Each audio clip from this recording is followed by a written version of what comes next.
Vognmanden skal tjekke, at chaufførens logbøger er korrekt udfyldt. Hvis der sker ændringer i lastrummet, skal DSVT have besked, inden der tages i brug.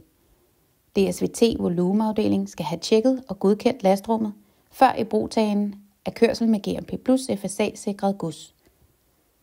Lasteenhedsbilagene skal opdateres og sendes til os, før der må køres med GMP Plus FSA-sikret gods. Affaldcontainer tjekkes. Hvem tømmer, udbyder, hvor ofte, eller om der ringes til udbyder, når der skal tømmes, samt dato for tømning. Der skal også være en rundering og en plan for skadedyrsbekæmpelse. Runderingen skal være minimum 1 gang månedligt. Husk at notere, hvilken kommune eller udbyder, der bliver kontaktet ved fund af skadedyr.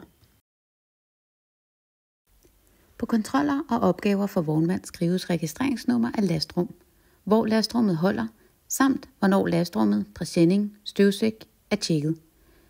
Hvem står for skadedyrsbekæmpelse, eventuelt kommune, dato for rundering, samt notering hvor ofte, og hvem der står for affaldshåndteringen.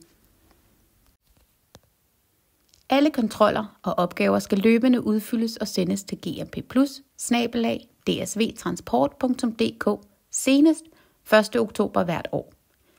DSV Transport AS volumeafdeling er taknemmelig for, at du så og lyttede med. Hvis du har spørgsmål, så tøv ikke med at ringe til os i volumeafdelingen på 47 58 15 32.